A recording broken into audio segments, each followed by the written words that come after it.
Hello my dear student, आज हम लोग एसी जनरेटर अर्थात अल्टरनेटर के बारे में डिस्कस करेंगे। एसी जनरेटर क्या होता है, इसके पहले उसका डेफिनेशन जानना जरूरी होता है।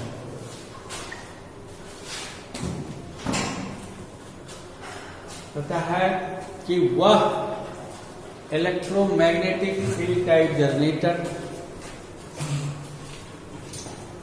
जिसके टर्मिनल बॉक्स पर आउटपुट के रूप में एसी ईएमएफ प्राप्त होता हो, उस तरह के जनरेटर को एसी जनरेटर या अल्टरनेटर के नाम से पुकारा जाता है।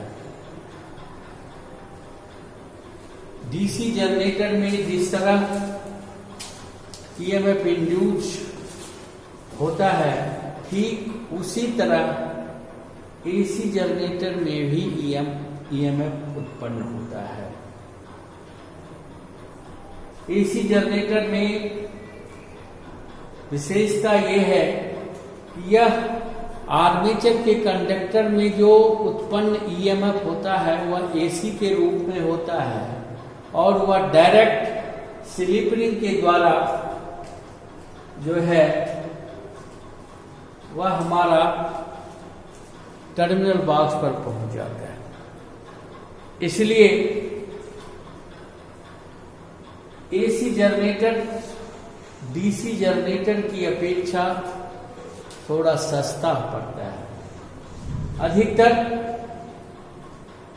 पूरे विश्व में एसी जनरेटर के द्वारा ही एसी उत्पन्न किया जाता है, अर्थात अल्टरनेटर के द्वारा ही अधिकतर एसी उत्पन्न किया जाता है।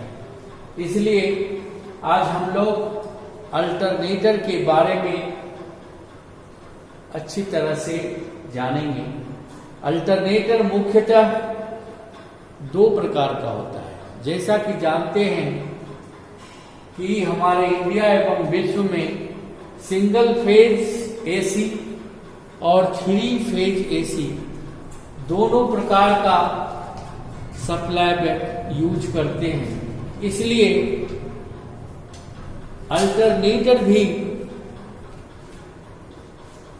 दोनों प्रकार का बनता है, अर्थात सिंगल फेज अल्टरनेटर और 3 फेज अल्टरनेटर। इस तरह अल्टरनेटर को दो भाग में बांटा गया है, सिंगल फेज एसी जनरेटर और दूसरा होता है 3 phase AC generator. Single phase AC generator का बनावट कंस्ट्रक्शन 3 फेज एसी जनरेटर के कंस्ट्रक्शन में थोड़ा अंतर रहता है। जैसा कि जानते हैं कि जनरेटर में मुख्य दो पार्ट्स होता है, फील्ड वाइंडिंग और आर्मेचर, और उस दोनों पार्ट्स में से किसी एक को स्थिर रखा जाता है और दूसरे को घुमाया जाता है, तब उसके द्वारा विद्युत उत्पन्न होता है। वही सिद्धांत एसी जनरेटर में भी होता है। हमारा सिंगल फेज एसी जनरेटर जो बनता है उसमें मुख्य तौर से आर्मेचर को घुमाया जाता है और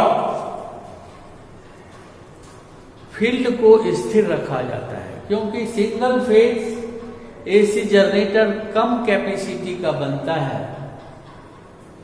अर्थात 5 केवीए के अंदर तक जो जनरेटर होता है एसी जनरेटर, उसमें फील्ड वाइंडिंग स्थिर रहता है और आर्मेचर का कंडक्टर घूमते रहता है।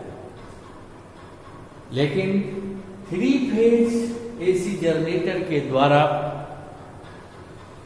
हम लोग बहुत अधिक मात्रा, बहुत अधिक कैपेसिटी 20 MVA तक विद्युत उत्पन्न करते हैं, उससे भी ज्यादा करते हैं। इसलिए 3 फेज AC अल्टरनेटर में जो फील्ड वाइंडिंग होता है वह घूमता है और आर्मेचर उसका स्थिर रहता है।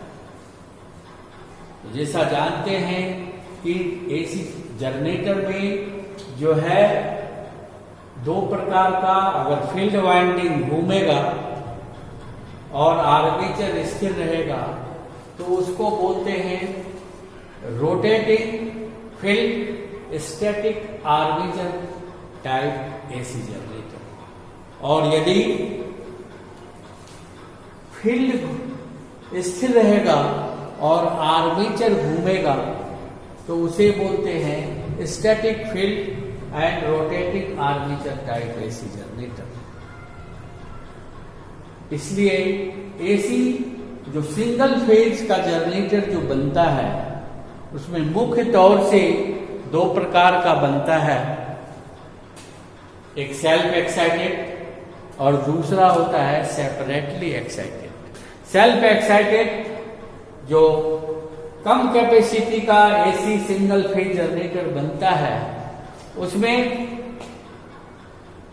बाहर से DC सोर्स देने की व्यवस्था नहीं रहता है, इसलिए वह जो है सेल्फ एक्साइटेड AC जनरेटर वह सस्ता पड़ता है।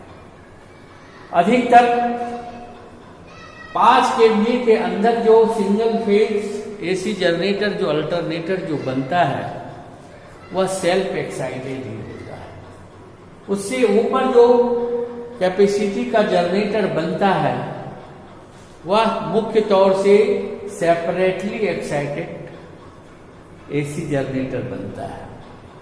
तो हम लोग आज जो जाने कि AC जनरेटर सिंगल फेज और 3 फेज दोनों सप्लाई सिस्टम के हिसाब से बनता है। तो सबसे पहले हम लोग सिंगल फेज AC जनरेटर के बारे में चर्चा करें। सिंगल फेज AC जनरेटर यहां पर जो चित्र दिखाया गया है वह self excited single phase AC generator है। सेल्फ एक्साइटेड AC जनरेटर में मुख्य 2 पार्ट्स फील्ड वाइंडिंग और आर्मेचर रहता है, जिसमें आर्मेचर घूमते रहता है और उस आर्मेचर का कंडक्टर के द्वारा जो 2 सप्लाई के लिए तार निकलता है उसको स्लिप रिंग में कनेक्शन किया रहता है, अर्थात शाफ्ट के ऊपर स्लिप रिंग इंसुलेटेड रहता है और इसी स्लिप रिंग के द्वारा हम लोग आर्मेचर के टर्मिनल बॉक्स पर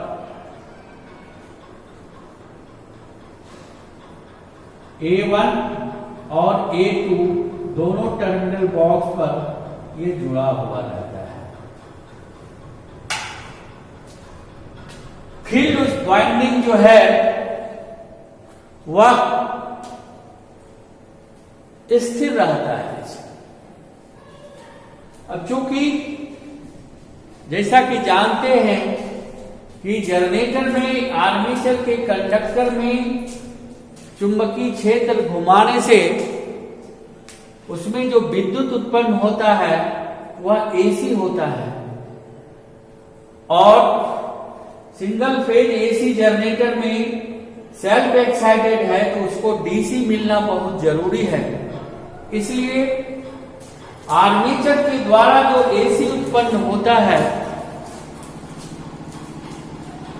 उसी AC को टर्मिनल बॉक्स पर ही हम लोग एक रेक्टिफायर ब्रिज द्वारा DC AC को DC में कन्वर्ट करके उसके फील्ड वाइंडिंग कॉइल में सप्लाई से जोड़ दिया जाता है, ताकि जैसे ही आर्मेचर को हम किसी प्राइम मूवर द्वारा घुमाएंगे तो उसके रेसिडुअल मैग्नेटिज्म के कारण थोड़ा वोल्टेज उत्पन्न होगा आर्मेचर के कंडक्टर में, और यही उत्पन्न वोल्टेज रेक्टिफायर ब्रिज में जाएगा, जो एसी को डीसी में बदल के फील्ड वाइंडिंग को देते रहेगा। जैसे जैसे स्पीड बढ़ते जाएगा, फ्लक्स की मात्रा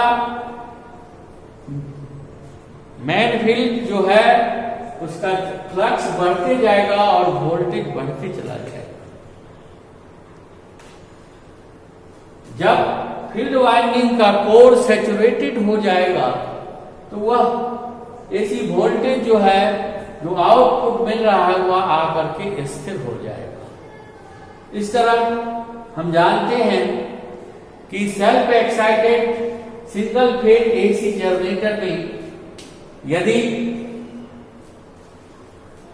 आर्मेचर रोटेटिंग फील्ड है और आर्मेचर अगर रोटेटिंग है, रोटेट करता है और फील्ड स्थिर रहता है, तो उसके टर्मिनल बॉक्स पर फील्ड वाइंडिंग को डीसी देने के लिए रेक्टिफायर ब्रिज उसी जनरेटर से पैदा करके रेक्टिफायर ब्रिज द्वारा डीसी में बदल करके फील्ड वाइंडिंग को दिया जाता है। अधिकतर जितने भी शादी ब्याह वगैरह में अल्टरनेटर या एसी जनरेटर देखते हैं, वह प्रायः रोटेटिंग आर्मेचर और स्टैटिक फील्ड रहता है, जिसके टर्मिनल बॉक्स पर आप खोल करके देखेंगे कि उसमें रेक्टिफायर ब्रिज रहता है। और रेक्टिफायर ब्रिज का मुख्य कार्य है आर्मेचर के द्वारा ईएमएफ जो उत्पन्न होता है वह एसी के रूप में होता है और उसी एसी को डीसी में बदलकर उसके फील्ड वाइंडिंग को कॉइल में दिया जाता है। इस तरह हम जाने कि एसी सिंगल फेज जनरेटर में जो विद्युत उत्पन्न होता है वह किस तरह होता है, इसको हम लोग अच्छी तरह से जान गए। दूसरा है 3 phase AC generator. 3 phase AC generator अधिकतर बड़े बड़े जनरेटिंग स्टेशन में व्यवहार होता है, जहां बहुत अधिक मात्रा में यानी 5 केवीए से ऊपर का जो भी अल्टरनेटर बनता है वह मुख्य तौर से 3 फेज में बनता है और उसमें आर्मेचर जो है वह स्थिर रहता है और फील्ड घूमते रहता है, फील्ड घूमते रहता है। इस तरह वह जनरेटर जिसमें आउटपुट के रूप में 3 फेज सप्लाई मिलता हो, तो वह जो जनरेटर कहलाता है वह 3 फेज एसी जनरेटर कहलाता है। 3 फेज एसी जनरेटर में जब अधिक मात्रा में बहुत अधिक कैपेसिटी का बहुत अधिक वोल्टेज वाला जहां तक विद्युत उत्पन्न करना होता है, तो उसमें फील्ड घूमता है और आर्मेचर जो है स्थिर रखा जाता है। इसलिए बड़ा बड़ा जनरेटिंग स्टेशन जहां पर अल्टरनेटर के द्वारा विद्युत उत्पन्न होता है, उसमें अल्टरनेटर जो है वह रोटेटिंग मैग्नेटिक फील्ड और स्टैटिक आर्मेचर टाइप व्यवहार होता है। अल्टरनेटर में जो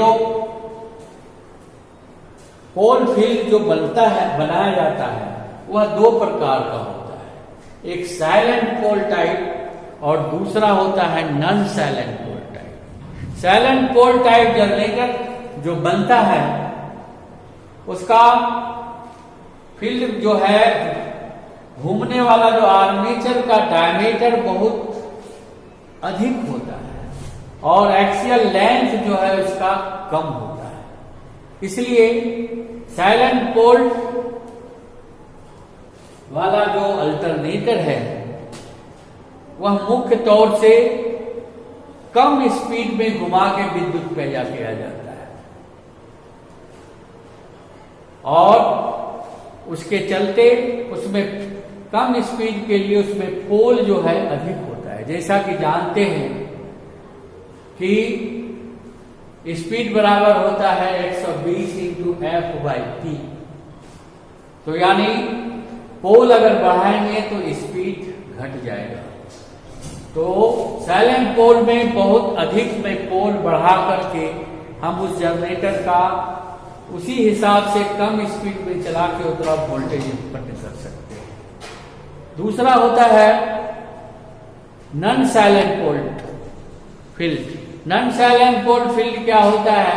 इसमें जो आकार जो होता है आर्मेचर का यानी फील्ड का जो आकार होता है वह सिलिंड्रिकल टाइप होता है। इसका एक्सियल लेंथ जो है वह बहुत अधिक होता है और डायमीटर कम होता है, जस्ट साइलेंट पोल के उल्टा। तो इसमें मुख्य तौर से कम पोल पर वाइंडिंग किया हुआ रहता है, फील्ड वाइंडिंग कम पोल का रहता है। इसलिए इस तरह के अल्टरनेटर को हम लोग अधिक स्पीड में 3000 आरपीएम के स्पीड में भी चला करके विद्युत पैदा किया जाता है। तो हमने जाना कि अल्टरनेटर में जो फील्ड जो आर्मेचर यानी फील्ड जो घूमता है वह दो प्रकार का बनता है, एक साइलेंट पोल और दूसरा नॉन साइलेंट पोल। नॉन साइलेंट पोल को सिलिंड्रिकल एक्सल के नाम से भी जानते हैं। इसलिए ये दोनों प्रकार का अल्टरनेटर बनता है। जहां पर इलेक्ट्रिक जनरेशन जैसे थर्मल पावर स्टेशन है तो वहां पर अल्टरनेटर को घुमाने के लिए स्टीम के टरबाइन के ऊपर स्टीम छोड़ करके पैदा किया जाता है, घुमाया जाता है। इसलिए वहां पर जो अल्टरनेटर लगता है वो नॉन साइलेंट पोल वाला कम पोल में लगा करके हाई स्पीड में चला करके विद्युत पैदा किया जाता है। और जैसे हाइडल पावर है,